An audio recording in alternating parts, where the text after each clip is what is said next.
Eu quero falar com você hoje a respeito do reino de Deus, vendo o chamado de Deus para a nossa vida, o chamado de Deus para mim e para você, para participarmos do seu reino, como que Deus assim o faz, tá bom? Mateus capítulo 5, versos de 1 a 12, assim nos diz a palavra de Deus essa noite. Vendo as multidões, Jesus subiu ao monte e se assentou. Seus discípulos aproximaram-se dele e ele começou a ensiná-los, dizendo: Bem-aventurados os pobres em espírito, pois deles é o reino dos céus. Bem-aventurados os que choram, pois serão consolados. Bem-aventurados os humildes, pois eles receberão a terra por herança. Bem-aventurados os que têm fome e sede de justiça, pois serão satisfeitos. Bem-aventurados os misericordiosos, pois obterão misericórdia. Bem-aventurados os puros de coração, pois verão a Deus. Bem-aventurados os pacificadores, pois serão chamados filhos de Deus. Bem-aventurados os perseguidos por causa da justiça, pois deles é o reino dos céus. Bem-aventurados serão vocês quando por minha causa os insultarem, os perseguirem e levantarem todo tipo de calúnia contra vocês. Alegrem-se e regozijem-se, porque grande é a sua recompensa nos céus, pois da mesma forma perseguiram os profetas que vieram antes de vocês. Queridos, vamos orar mais uma vez, vamos pedir a misericórdia e a graça do Senhor, vamos pedir a bênção de Deus para a nossa vida aqui nessa noite. Pai, nós dependemos do Senhor nessa noite, na ministração da Tua palavra. Eu, um miserável pecador, preciso desesperadamente da visitação do Teu Espírito, Pai, na minha vida, para poder transmitir verdades espirituais aos meus irmãos. Os meus irmãos estão aqui na mesma qualidade de pecadores, Senhor, também precisando de uma intervenção sobrenatural do Senhor em suas vidas, Pai, para que a Tua palavra possa alcançar ou encontrar morada ou guarida no coração de cada um aqui. Fala conosco nessa noite, ministra ao mais íntimo do nosso ser. Precisamos, ó Pai, de uma intervenção sobrenatural Tua para recebermos aquilo que o Senhor tem para falar conosco nessa noite. Em nome de Jesus. Faz assim, repreende todo o mal, que todo espírito de dispersão, tudo que não venha do Senhor nessa noite, caia por terra no nome de Jesus, e que o Teu Espírito tenha total liberdade aqui para agir entre nós. Fala conosco, Senhor. Estamos sedentos, estamos famintos, estamos necessitados da Tua palavra nessa noite. Em nome de Jesus oramos. Amém e amém. Louvado seja o nome do Senhor. Deixa apenas eu fazer aqui uma mudançazinha aqui, meus irmãos, nesse iPad, para poder facilitar a minha vida aqui na exposição, tá bom? Ok. Queridos, no último domingo eu comecei a falar aqui sobre o reino de Deus. Dentro daquela perspectiva da mente de Cristo, falando sobre a forma como Jesus, ele vê a vida, ele lê a vida, e ele lia a vida e se comportava como homem aqui.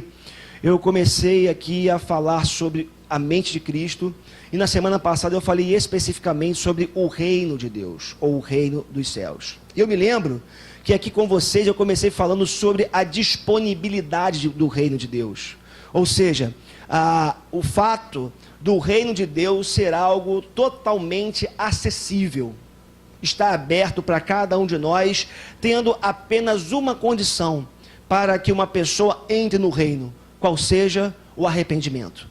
Vimos aqui que a porta de entrada para o reino de Deus é um coração arrependido. Jesus, desde o início do seu ministério, logo depois da sua tentação, ali quando ele vai para Galileia, até depois da sua morte e antes da sua ascensão aos céus, Jesus foi um homem de um único discurso.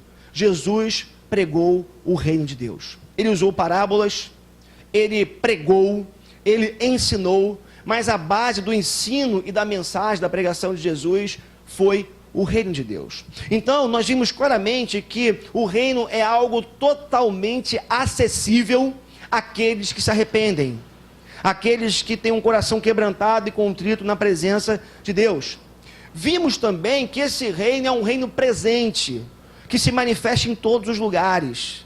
O reino é levado por mim e por vocês. O reino está próximo de nós, no sentido de que o reino está em nós e o reino está no próximo.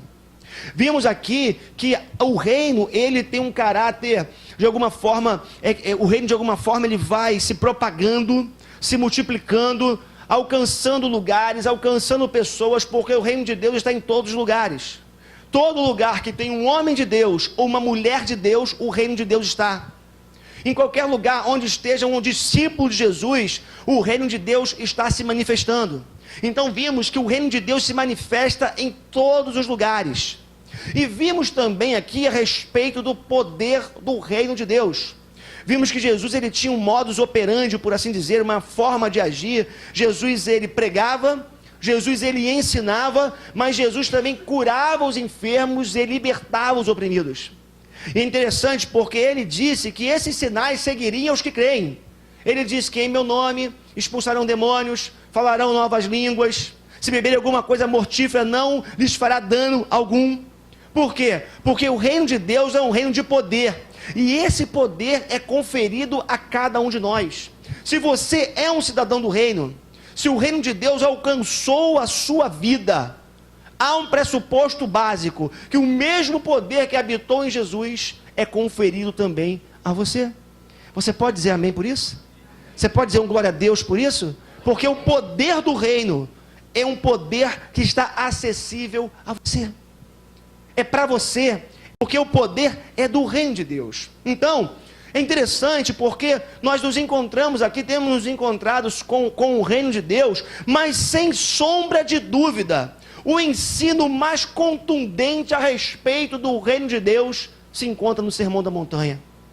Aquele momento em que Jesus ele se reúne com os seus discípulos, vai para o alto de um monte, às margens ali do Mar da Galileia, imagina a vista daquele dali de cima, né? Não sei exatamente o local, o monte qual foi, mas os estudiosos falam que era um monte muito próximo ao Mar da Galileia, às margens do Mar da Galileia. Jesus se reúne com os seus discípulos e começa a ensiná-los sobre o reino de Deus. Mateus, do capítulo 5 ao capítulo 8, nós encontramos ali verdades profundas, contundentes, relevantes, absolutas sobre o reino de Deus. É interessante porque Jesus disse que os pobres de espírito, os que choram, os humildes e os perseguidos, essas pessoas são bem-aventuradas. Numa tradução, nós podemos entender que essas pessoas são felizes, e vamos aprofundar um pouco mais sobre isso. Agora, sabe o que você precisa entender aqui nessa noite? É que de alguma forma tem havido ao longo do tempo um pressuposto equivocado. E esse pressuposto equivocado é o seguinte: nós ganhamos o favor de Deus por meio dos nossos atos. Sabe qual é uma tentação que pode ocorrer a mim e a você? Que eu e você podemos incorrer nela de alguma forma? É nós acharmos que se nós cumprirmos o Sermão da Montanha, se nós tivermos alguns, por assim dizer, alguns atos exteriores de sofrer perseguição, ou algumas atitudes interiores, como humildade, essas atitudes por si só terão o poder de fazer com que nós entremos no reino de Deus. O pressuposto equivocado que tem acontecido, que tem permanecido e atravessado a história é que se você cumprir o Sermão da Montanha, se você observar algumas prescrições que Jesus deixou, você vai entrar no reino de Deus. E eu diria que essa tem sido de alguma forma, uma pressuposição ou um pressuposto equivocado que tem feito com que muitas pessoas tenham um entendimento equivocado a respeito do Sermão da Montanha. E aí o sujeito pensa, bom, Jesus viu no Sermão da Montanha e ele falou o seguinte: bem-aventurados os perseguidos. Então quer dizer, para entrar no reino de Deus, eu preciso ser perseguido. Bem-aventurados os pobres de espírito. Então de alguma forma, para entrar no reino de Deus, eu preciso cumprir esse requisito. Então, meus irmãos, é interessante, porque talvez, não, com certeza, possivelmente, uma interpretação equivocada que nós fazemos hoje, essa interpretação equivocada, eu poderia dizer que ela tem um fundamento histórico. Porque lá atrás, de alguma forma, existiu ou houve uma espécie de entendimento equivocado do que vem a ser o reino de Deus. talvez por causa disso, hoje, nós também tenhamos alguma dificuldade com o entendimento do reino e com o entendimento das bem-aventuranças. Para você ter uma ideia do que eu estou dizendo, havia uma expectativa no tempo de Jesus e um pouco antes, uma expectativa muito grande no que diz respeito à restauração do reino de Israel. Olha o pensamento que havia naquela época. Aqueles contemporâneos de Jesus, eles aguardavam por conta de profecias que haviam sido feitas pelos profetas do Antigo Testamento, que chegaria um tempo em que Deus restauraria a nação de Israel. Essa nação que estava debaixo do poder de Roma, estava debaixo da opressão do Império Romano, mas havia essa promessa, que chegaria um tempo em que Deus restauraria o reino. Agora, olha que coisa interessante, porque havia 5 critérios para definir quem poderia entrar no reino de Deus. Então é mais ou menos assim, havia uma expectativa com relação à restauração do reino, havia uma expectativa de que Deus faria algo muito grande na nação de Israel, mas 5 critérios eram colocados para aqueles que haveriam de alguma forma de herdar, de alcançar o reino de Deus. Primeiro critério, somente judeus poderiam ingressar no reino e interagir com Deus. Então, esse reino aguardado pelos judeus era um reino exclusivo para judeus. Qualquer gentio ficaria fora da possibilidade de entrar no reino de Deus. Qualquer povo que não fosse judeu, qualquer pessoa que não fizesse parte do povo entendido como escolhido de Deus, ficaria fora do reino. Quer ouvir mais? Somente os homens fariam parte do reino de Deus. As mulheres estavam excluídas. E eu fico imaginando, né, um reino de Deus sem as mulheres, como iria ser chato um negócio desse. Né? Porque, por mais que reclamemos delas, ou de vocês, são vocês que trazem alegria para a nossa vida, não é verdade? Então, imagina um reino de Deus, onde as mulheres seriam excluídas. Um reino de Deus somente onde os homens fariam parte.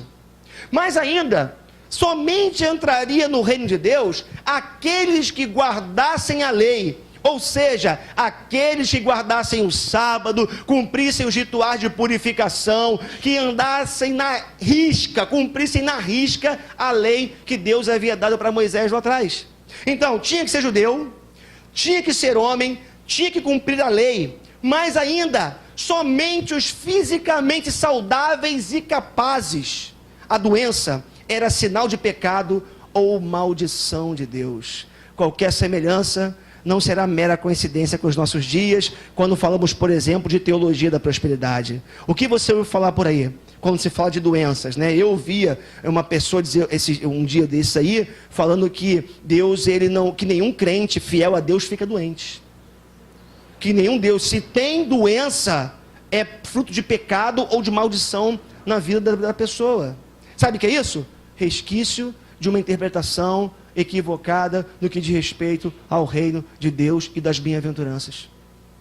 Resquício de uma interpretação equivocada lá de trás. Os fisicamente saudáveis apenas herdariam o reino de Deus. Acha que acabou por aí? Somente aqueles que fossem ricos entrariam no reino de Deus. O pobre era considerado alguém que fora abandonado por Deus. Só aqui, né, metade estava lascada, né? A gente estava fora aqui, senão todo mundo, né? Todo mundo aqui estava lascado. A gente não é rico aqui, né? A gente não tem não teria essa condição. Olha que pensamento. Se o sujeito fosse rico, isso era um sinal de que a bênção de Deus estava sobre a vida dele. Então pode entrar no reino dos céus. Irmãos, mais uma vez, qualquer semelhança não terá sido mera coincidência com os nossos dias. O que nós vemos por aí na teologia da prosperidade? Se você é rico, você é abençoado. Se você tem dinheiro, é porque Deus está olhando para você. Mas se você não tem dinheiro, se você não é rico, Deus abandonou você. Deus virou as costas para você. E é por isso que muita loucura é feita em nome de Deus, ainda hoje, nos nossos dias, por conta desses resquícios de uma interpretação equivocada do que vem a ser o reino de Deus. Então, meus irmãos, aqueles que entrariam no reino de Deus faziam parte ou fariam parte de um clube exclusivo. Judeus, homens ricos, saudáveis e que cumprissem a lei. Se o sujeito estivesse dentro aqui desses 5 requisitos, ele entraria no reino de Deus. Agora, o ministério de Jesus, ele foi exatamente um combate a essa falsa narrativa. Jesus, ele aparece na Palestina do século I, abençoando os pobres, tocando os leprosos, dando dignidade às mulheres e pregando para aqueles que não eram judeus. Imagina só, o choque que foi naquele momento, naquela cultura. Jesus vai na contramão daquele pensamento do reino de Deus, corrente. Ele vai na contramão daquele pensamento que elitizava o reino de Deus, e Jesus vai ao encontro das mulheres que eram de alguma forma desprezadas. Ele toca nos leprosos, dá dignidade às pessoas que não tinham pessoas com quem contar. Ele de alguma forma valoriza integralmente o ser humano. É interessante, sabe por quê? Jesus, ele podia dizer as coisas que ele disse no Sermão da Montanha por uma razão muito simples, porque ele representa o próprio reino de Deus. Ele é a expressão e a incorporação viva e pulsante, tangível, visível e corpórea do reino de Deus. Quando ele chega na Palestina no século I, e ele se apresenta como homem, mas ao mesmo tempo como filho de Deus, ele era a encarnação viva do reino de Deus e ao mesmo tempo uma esperança para aquelas pessoas que viviam um estado de abandono completo, quer seja sociopolítico, econômico, religioso, naquele contexto. Agora, queridos, o que me chama a atenção é que Jesus, ele traz uma narrativa, como eu falei para vocês, muito diferente da narrativa dos religiosos dos seus dias, no que diz respeito às bem-aventuranças, no que diz respeito ao sermão da montanha. Para Jesus, as bem-aventuranças, longe de constituírem um novo conjunto de virtudes a serem alcançadas, se tratava, na verdade, de palavras de inclusão. Na verdade, se tratava de palavras de esperança, de cura, para todos aqueles que até então estavam excluídos ou marginalizados, quer pelo império, quer pelos religiosos da época. Jesus aparece naquele contexto, na Palestina do século I, como eu falei para vocês, levando esperança para pessoas que até então não tinham esperança. Aparece naquele contexto levando esperança para pessoas que estavam totalmente descrentes, totalmente abandonadas, totalmente alijadas de cuidado, de atenção, de investimento em suas vidas. Ele aparece naquelas ruas empoeiradas da Palestina para falar: não percam a esperança, porque o reino de Deus chegou para vocês. Não percam a esperança, porque eu cheguei para vocês para fazer de vocês pessoas prósperas. E aqui é interessante porque numa tradução que eu encontrei esses dias da palavra bem-aventurado, alguns vão dizer que a palavra bem-aventurado significa feliz, certo? Bem-aventurado ou feliz. Outros vão dizer, e eu achei interessante, a palavra utilizada no grego para bem-aventurado é makarios. E a palavra makarios, no seu original, significa verdadeiramente próspero. Aquele para quem tudo dá certo. Olha que coisa bonita. Jesus chega para pessoas marginalizadas, abandonadas, e chama essas pessoas de verdadeiramente prósperas. Verdadeiramente pessoas para quem tudo dá certo. Aí você pode pensar, mas tem alguma coisa errada no discurso de Jesus, né? Porque se ele falou para pessoas excluídas, pessoas abandonadas, pessoas alijadas na sociedade, como que ele pode chamar essas pessoas de prósperas? Por uma razão muito simples. A palavra de Jesus, como eu falei para vocês, antes de ser uma palavra que trazia uma regra a ser cumprida para que as pessoas entrassem no reino de Deus, a palavra de Jesus era uma palavra de inclusão para todos aqueles que estavam sendo oprimidos pelo sistema do seu tempo. O reino de Deus está acessível para aqueles que se arrependem. O reino de Deus é uma palavra de esperança para todos aqueles que se encontram, de alguma forma, oprimidos, abandonados, que choram, que estão humilhados e desprezados por quem quer que seja. Queridos, é interessante, porque na verdade, quando Jesus proclamou as bem-aventuranças, possivelmente seus ouvintes levaram um choque, como eu disse para vocês. Ele olhou para aquela multidão de pessoas desesperadas, pessoas tristes, pessoas destituídas de alegria, perseguidas, destruídas, e ele chamou aquelas pessoas de macários, prósperos ou verdadeiramente prósperos. Agora, falando um pouco das bem-aventuranças em si, eu queria passar uma a uma com você aqui agora. Jesus começa e vira para aqueles discípulos ou para aqueles ouvintes e fala o seguinte: bem-aventurados os pobres de espírito, porque deles é o reino dos céus. Primeira bem-aventurança de Jesus é esta: bem-aventurados os pobres de espírito. Em Lucas ele fala somente pobres, não fala pobres de espírito, porque deles é o reino dos céus. Pobres de espíritos ou em espírito são aqueles que não têm nada e nem ninguém por eles. Imagina uma pessoa, talvez não seja difícil a gente imaginar ou lembrar de alguém, uma pessoa totalmente destituída de quaisquer benefícios, pessoas completamente abandonadas, sem ninguém, sem esperança, sem dinheiro, sem ninguém para socorrê-las. É dessas pessoas que Jesus está falando no seu contexto. Pessoas que eram insignificantes à luz da religião, à luz do império, pessoas que não tinham nada e nem ninguém por elas. Mas tem um adendo aqui importante, porque dentro desse contexto, pobres em espírito também eram pessoas insignificantes espiritualmente. Imagina comigo agora, um fariseu do tempo de Jesus, um saduceu, um mestre da lei, diante de uma mulher pecadora, como aquela que Jesus se encontra com ela, e liberta aquela mulher, perdoa aquela mulher, e fala para ela: vai, não peques mais, e acolhe aquela mulher. Imagina, aquela mulher era uma pessoa insignificante espiritualmente. Os leprosos da época, os pobres da época, que eram a maioria, as pessoas destituídas totalmente de qualquer valor, essas pessoas eram os insignificantes espirituais. É para essas pessoas que Jesus está dizendo: venham para o meu reino. Eu estou aqui para oferecer para vocês algo que vocês não têm. Eu estou aqui para oferecer para vocês algo que vocês ainda não tiveram acesso. Se o mundo alija vocês, se os religiosos tiram vocês de cena, eu vim para incluí-los no meu reino.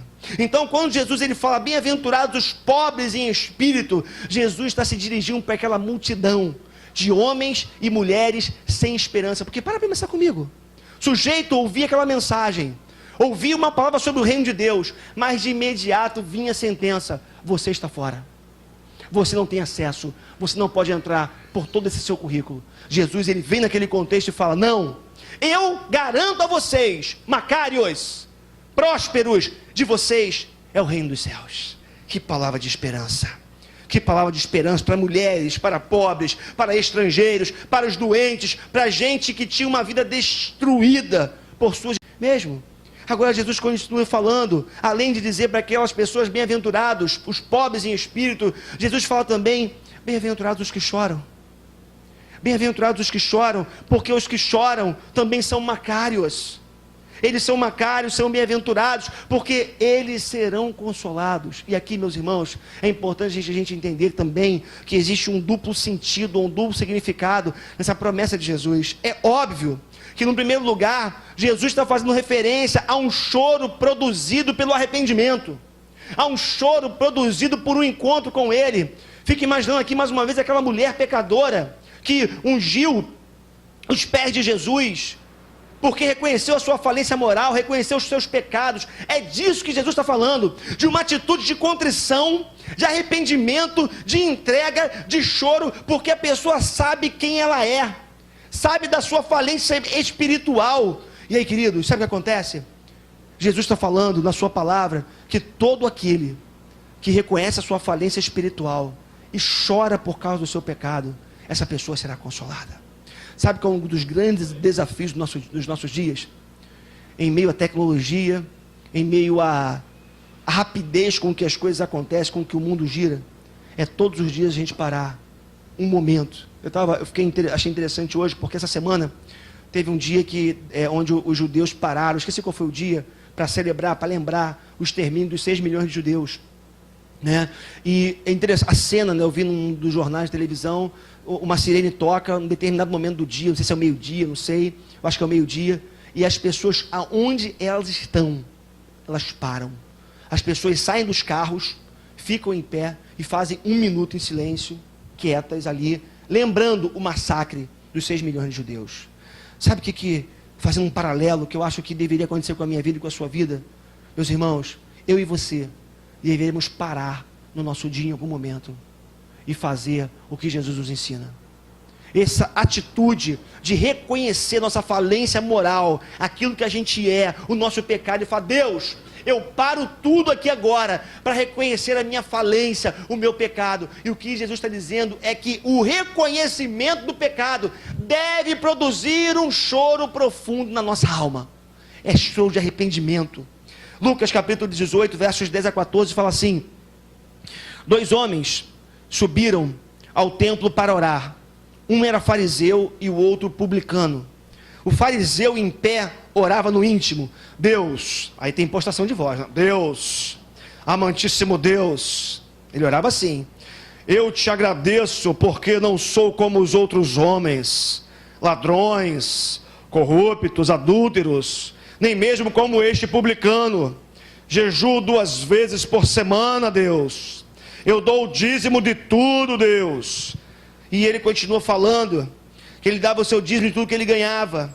Mas o publicano ficou à distância, o texto diz. Ele nem ousava olhar para o céu, mas batendo no peito dizia: Deus, tem misericórdia de mim, que sou pecador.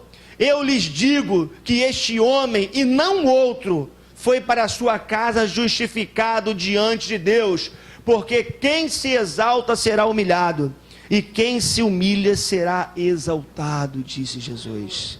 Sabe o que acontece, irmãos? A atitude que Deus espera de mim e de você é que eu e você reconheçamos os nossos pecados, nossa falência moral, e a gente chore pelos nossos pecados. Sabe qual é o problema dos nossos dias? A gente tem relativizado essa palavra pecado. O pecado não tem sido mais tão grave para a minha vida e para a sua vida. A gente peca: ah, Deus, foi mal, né? Eu errei, mas eu erro sempre, né? Acontece, então errei de novo, fazer o quê? A gente acaba relativizando a santidade de Deus, relativizando o pecado, e a gente começa a viver um estilo de vida como se tudo fosse normal, mas não é. Não é pecado, não é normal, é pecado, e pecado tem nome, como a gente costuma dizer. Agora, esse choro também é consolado. Esse choro é consolado, ele também tem a ver com alguns sofrimentos insuportáveis que nós passamos, irmãos. Sabe qual é a garantia da palavra de Deus para mim e para você? Que se você sofrer, o Espírito de Deus te consola. Tem pessoas que passam por sofrimentos terríveis. Eu tenho medo de pensar em perder uma das minhas filhas um dia.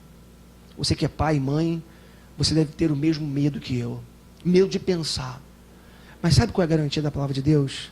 É que se um dia uma tragédia dessa bater a nossa porta, o Espírito de Deus consola o nosso coração.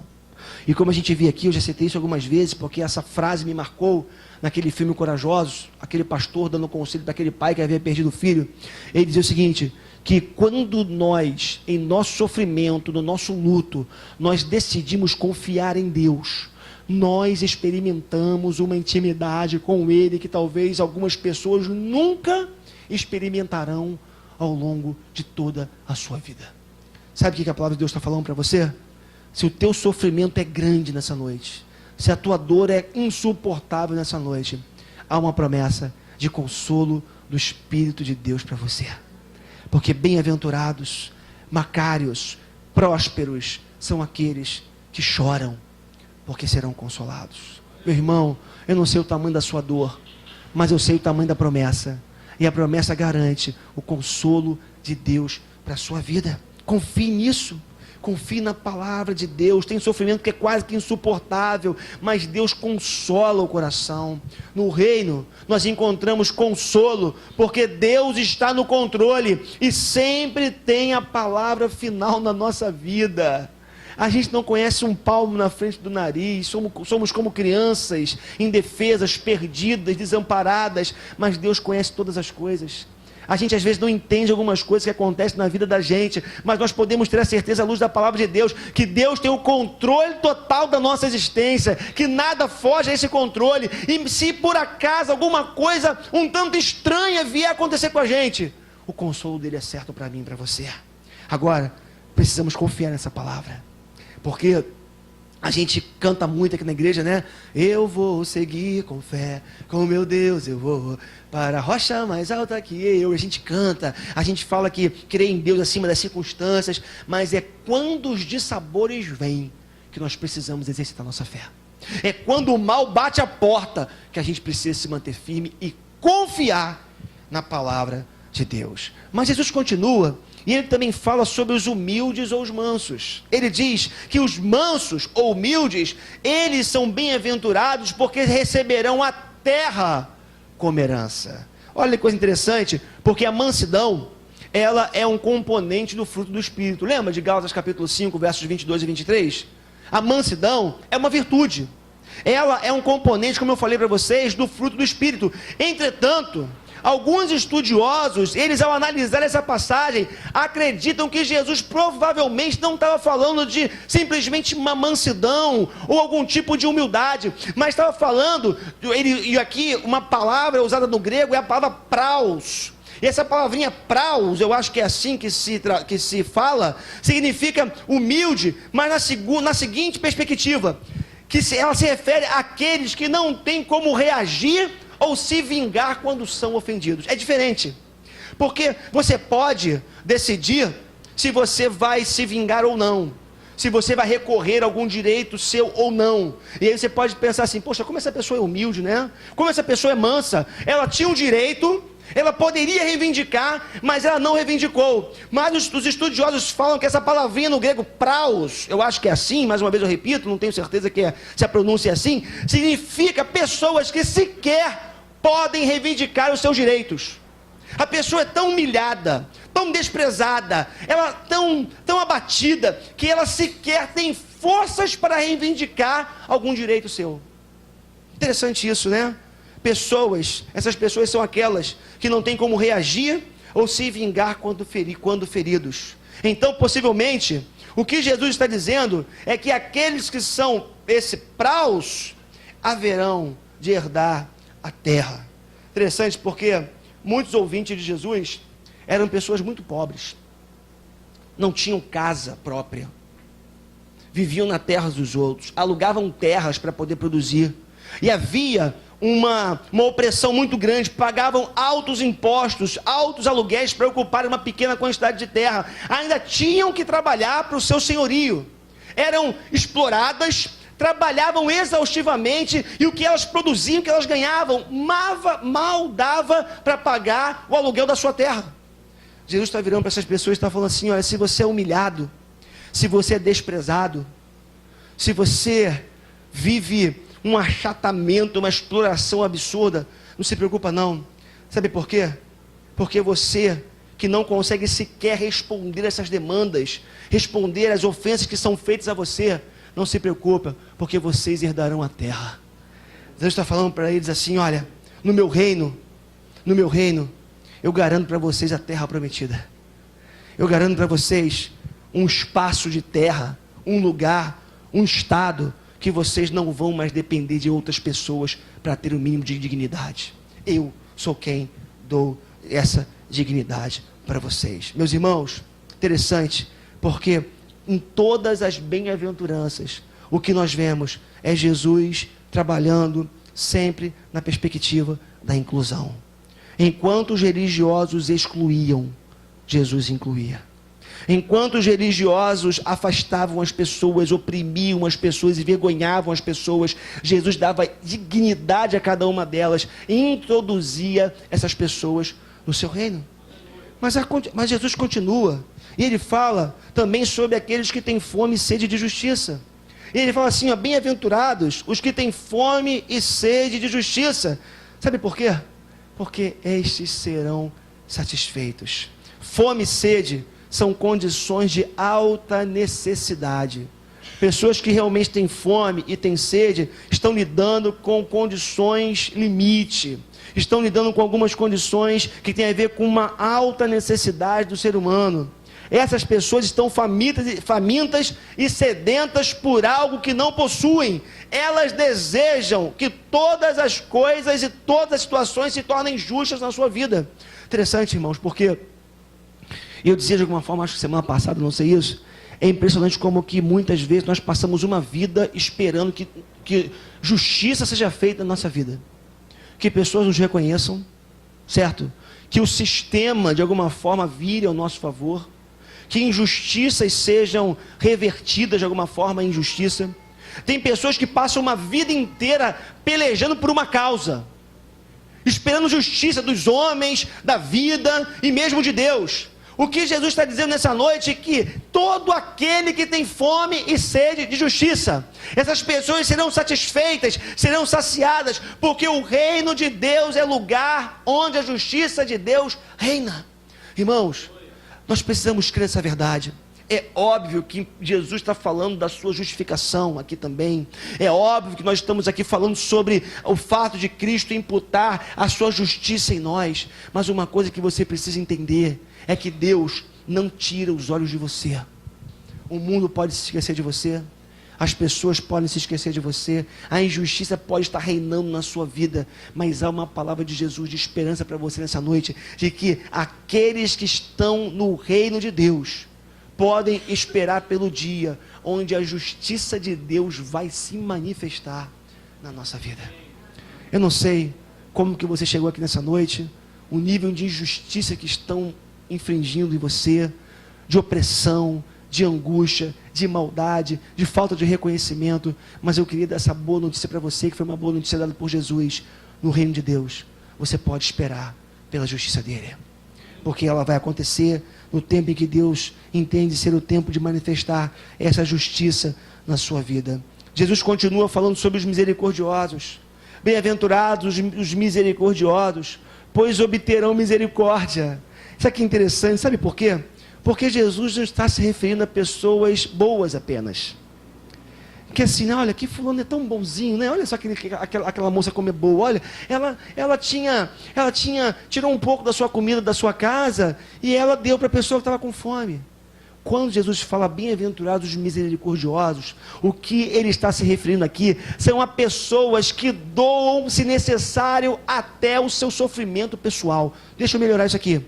O que Jesus está dizendo é que os verdadeiros misericordiosos, eles vão ao encontro das necessidades do outro, nem que ele tenha que cortar na própria carne, nem que ele tenha que padecer para poder fazer o bem para o outro. O verdadeiro misericordioso, essa pessoa é aquela que doa ao ponto de se tornar vulnerável na sua doação. É mais ou menos assim: eu tiro dos meus filhos para dar para quem precisa. Eu corto na carne, eu sofro, eu passo perseguição, eu sofro retaliações para poder ajudar aquele que tem uma necessidade imediata. Jesus está dizendo que misericordiosos são aqueles que se tornam vulneráveis, doam tanto ao ponto de se tornarem vulneráveis com a sua doação. Bem-aventurados os misericordiosos. A boa notícia é que essas pessoas alcançarão misericórdias. Sabe por quê? Era fácil para o religioso dos tempos de Jesus pegar um pouco de comida da sua despensa e entregar para quem precisava. Agora Jesus está falando para pessoas que eram excluídas, eram alijadas, eram sofredoras, mas as pessoas, elas tiravam do que não tinham para abençoar outros que tinham tanta necessidade quanto elas. Irmãos, tirar do muito ou tirar do que nos sobra é fácil. O desafio maior é a gente dar até doer, como alguém já disse. É você abrir mão. E olha, essa palavra é dura para mim, imagino que seja dura para você. Não sei se ainda ou se em condições de viver o que estou falando. Se não tem, preciso buscar isso para a minha vida. Mas, queridos, nós precisamos entender nessa noite que misericórdia é muito mais do que ser bonzinho. Misericórdia é um sentimento profundo que vem da alma, das entranhas. Miséria cardia, miséria do coração, miséria de dentro. É um sentimento que vem das entranhas, do fundo do nosso ser, que faz você sentir a dor do outro, que faz você se compadecer com o outro. E Jesus está dizendo: seja misericordioso, porque os misericordiosos são esses que alcançam misericórdia. Jesus continua falando dos puros de coração. Bem-aventurados os puros ou limpos de coração, pois verão a Deus. Meus irmãos, vivemos num mundo caído e depravado. mas sequer precisamos sair de dentro de nós mesmos para encontrarmos com essas coisas feias. Eu conversava com uma pessoa esses dias, tem inclinação espírita essa pessoa, estava numa festa com as crianças, eu conversava com essa pessoa, ela dizia que um cara muito inteligente, e ele dizia que ele tinha uma inclinação para a filosofia espírita. E eu tive que me posicionar, eu dizia da dificuldade que eu tinha com o espiritismo, e uma delas era com relação à evolução, com relação à reencarnação, porque um dos pressupostos da reencarnação é a evolução. Você reencarna para evoluir. E eu dizia para ele que eu tenho muita dificuldade de acreditar na reencarnação, porque eu não consigo ver uma evolução na sociedade, no mundo. E ele rebateu, dizendo, mas você tem que entender também que hoje, com os meios de comunicação, e eu dava alguns exemplos do mundo caído que a gente tem. E ele dizia assim, mas você tem que entender também que a gente, hoje a comunicação é muito mais ampla, é muito mais intensa. Então você hoje tem acesso à maldade das pessoas, o que as pessoas fazem pela mídia, enfim. Ele quis justificar que, na verdade, o mal, ele sempre existiu. Hoje nós temos mais acesso à informação, então nós ficamos sabendo muito mais.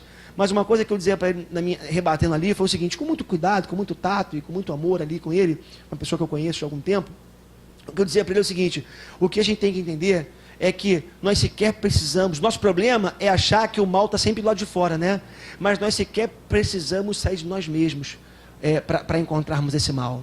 E eu falava para ele das nossas inclinações caídas, dos nossos pecados, dos nossos maus pensamentos, das atitudes egoístas que nós temos, do mal que nós geramos. Aí eu senti que ele ficou meio assim, Porque aí o sujeito tem que fazer uma autoanálise. Se ele é honesto, ele vai ter que olhar para dentro. Porque quando eu olho para dentro, eu encontro muita coisa feia. Muito sentimento caído, muita coisa horrível, muitas sombras que eu conheço, que Deus sabe. E me arrependo e choro por causa dos meus pecados. Então, o que eu estava tentando mostrar para ele é que nós sequer precisamos sair de nós mesmos para encontrarmos o mal. E aí Jesus vira e fala assim, bem-aventurados os limpos de coração. Caramba, como fazer frente a esse negócio, Porque esses que são limpos de coração, são esses que verão a Deus. Irmãos, como eu disse para vocês, vivemos em um mundo caído e depravado, mas sequer precisamos sair de dentro de nós mesmos para nos encontrar com essas coisas feias. Nossas motivações tendem a ser confusas e egoístas. Gostaríamos de falar sem engano, amar com intenções puras e servir pelas motivações corretas. Mas esta não é a realidade. Nosso interior muitas vezes é nebuloso. É assim comigo? Será que não é assim com você? Quantas vezes, eu faço bem e eu me vanglorio do bem que eu faço, aí eu vou analisar as minhas motivações, eu queria, na verdade, era aplauso. Eu fiz para a plateia ver. Eu fiz para ganhar pontos com Deus. Eu fiz porque tinha cometido um pecado. E eu achei que em fazendo uma coisa boa seria justificado com Deus. É só assim comigo? Só acontece comigo isso? Será? Muitas vezes eu vivo isso na minha vida. Agora é interessante, porque essa bem-aventurança, ela nasce do Salmo 24. Quem poderá subir ao monte do Senhor? Quem poderá entrar no seu santo lugar?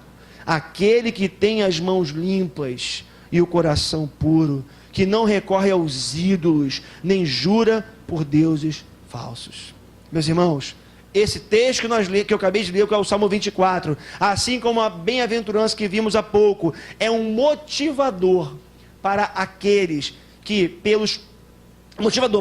pelos padrões religiosos jamais poderiam ver a Deus. O que eu quero que você entenda é o seguinte: não veja esse texto, essa bem-aventurança, nem o Salmo 24, como um agente impeditivo para você ver a Deus. Porque pensa comigo, analisando cruamente aqui, nessa noite, aqui, tentando ser o mais isento possível. Quando eu olho para essa bem-aventurança, que os limpos de coração é que vêm a Deus. Quando eu olho para o Salmo 24 e vejo que somente aqueles que têm as mãos limpas, o coração puro, é que vai ver a Deus. Sabe qual é a conclusão imediata que eu tendo a chegar? É que eu estou fora desse negócio. Porque eu conheço meu coração. Eu conheço a maldade. Então, essa bem-aventurança e esse salmo não pode servir como um impeditivo, como um padrão religioso inatingível. Sabe qual é a sentença de Jesus para mim e para você? Aqueles que foram introduzidos no reino de Deus podem ver a Deus. Aqueles que foram introduzidos no reino de Deus pela graça dele podem ver a Deus. Todo aquele que vê o Filho vê o Pai. Todo aquele que se aproxima do Filho é santificado por Ele. Sabe o que é o grande barato, perdoa a expressão aqui desse negócio? E pegando o gancho do que o Marcelo dizia de manhã lá, aqui na pregação, é que a obra maior é de Deus. Deus me introduz no seu reino, Deus me salva, Deus me lava, me purifica, me santifica e fala: Pai, tá aqui, ó, prontinho, o trabalho todo foi feito, tá? Tá aqui, ó, não tem mais nada para fazer. Eu te apresento o André, Rafael, Cristiane, Priscila, Mônica, Paulo, limpinho, lavado, purificado, regenerado, prontinho para se relacionar contigo. Essa é a obra de Jesus. Nós somos purificados, santificados, e o nosso coração é purificado por aquilo que Cristo fez por nós na cruz do Calvário.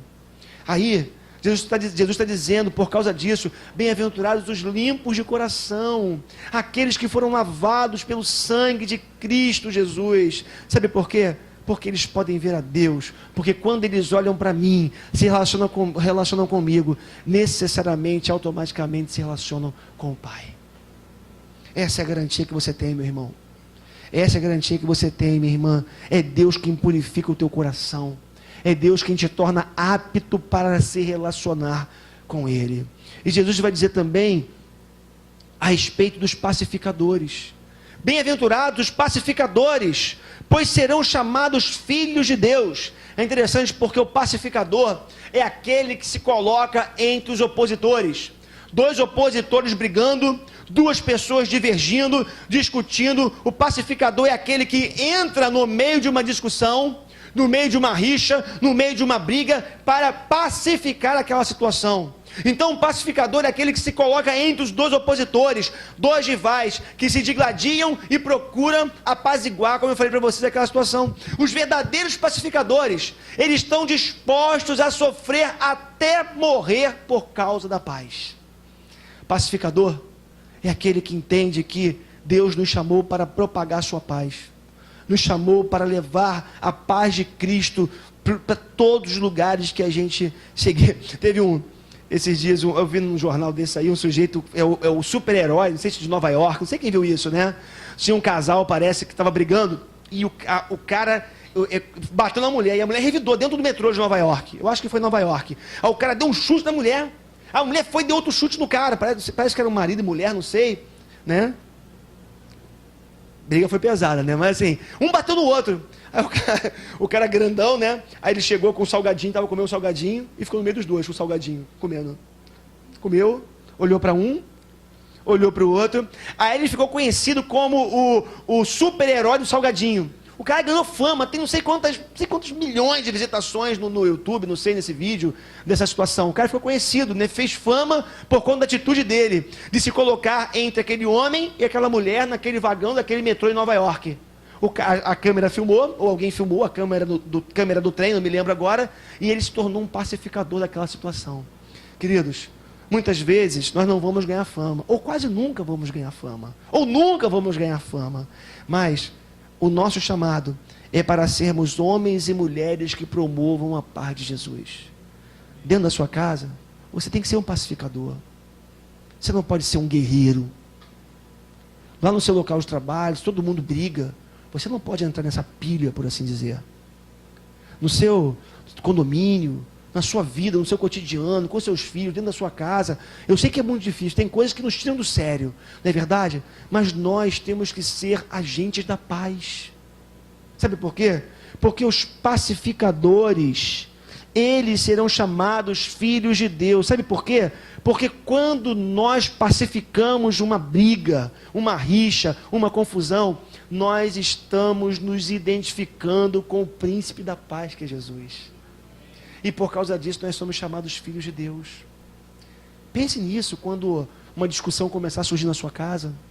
Pense nisso quando no seu trabalho alguém te provocar e você ficar furioso e você vai querer revidar. Pense nisso. Pense nisso na sua faculdade, na sua escola. Pense nisso quando os opositores se levantarem contra você, ou mesmo quando você vir alguma situação de injustiça, de crise. Pense que você foi chamado por Deus para ser um pacificador que vai levar a paz de Jesus para onde quer que você vá. Bem-aventurados os pacificadores, pois porque eles serão chamados filhos de Deus. E por fim, Jesus vai dizer também vai falar também a respeito dos perseguidos. Bem-aventurados os perseguidos por causa da justiça, pois deles é o reino dos céus. Bem-aventurados os perseguidos por causa da justiça, pois deles é o reino dos céus. Viver no reino de Deus é adotar um estilo de vida justa e buscar promover a vida, a paz, denunciar a injustiça, promover a justiça. E quando nós fazemos isso, necessariamente o resultado é a perseguição. Irmãos, essa é uma continha certa, é uma equação inevitavelmente formada. Toda vez que você busca ter um estilo de vida justa, que você busca promover a paz, denunciar a injustiça, promover a justiça, toda vez que você tenta fazer isso, ou que você faz isso, você é perseguido. Já viu isso? A gente vive num tempo onde tentam provar para a gente que o errado é o certo. O tempo todo. Né? O tempo todo. Então, se o mundo é corrupto, se você tenta ser honesto, você está errado aos olhos do mundo. Se você não briga, cara, tu não vai correr atrás do teu direito, não. Está todo mundo falando de você. E se você se silencia, e se você decide confiar em Deus, você é tido por um trouxa, por um idiota. Porque o mundo não está acostumado com esse tipo de coisa. E aí, começam os falatórios, começam as vozes a se levantar, e começa a perseguição. Toda vez que um filho de Deus bate o pé, no sentido de viver uma vida justa, uma vida íntegra, ser um promotor da paz, da justiça, e combater e denunciar a injustiça, vozes vão se levantar. A injustiça vai se levantar. Irmãos, não tem jeito. Viver o reino de Deus, quando vivemos na sua totalidade, na sua íntegra, quando somos discípulos verdadeiros de Jesus, a perseguição, ela acontece na nossa vida. Somos perseguidos quando agimos com a verdade, quando denunciamos o erro, quando agimos com amor, quando propagamos o evangelho da justiça de Jesus. Você abre a boca para falar do evangelho, você vai ser perseguido no seu local de trabalho. Por isso, nessa noite, que nós nos encontramos com o Sermão da Montanha, mais especificamente com as bem-aventuranças, o que eu queria que você entendesse aqui nessa noite é que as bem-aventuranças não são um código moral, um código ético, um padrão exigido por Jesus para que você possa entrar no reino, mas sim um convite amoroso de Jesus para pessoas que estão alijadas de paz, de segurança, de justiça, de amor, de afeto, da possibilidade de entrar na presença de Deus. O reino de Deus, proposto por Jesus, é um reino inclusivo.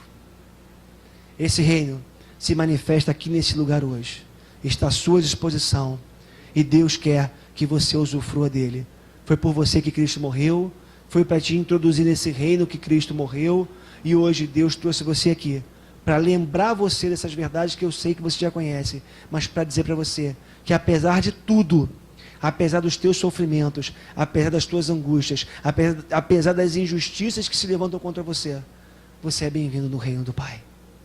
Você faz parte desse reino e que há uma palavra de esperança para o seu coração nessa noite. Por mais que o mundo esteja de ponta cabeça, por mais que o mundo se levante contra você, no reino de Deus, você encontra paz, segurança, alegria e a esperança de uma vida ao lado do Pai, apesar do nosso coração muitas vezes sujo, apesar de muitas vezes termos um estilo de vida reprovável, mas não é, ou não são, melhor dizendo, as nossas virtudes que nos garantem um lugar no reino de Deus. Mas é a graça de Jesus, o seu chamado irresistível, a sua vocação eficaz na nossa vida, que faz com que nós entremos nesse reino e possamos desfrutar dos benefícios dele. Vamos ficar de pé, em nome de Jesus.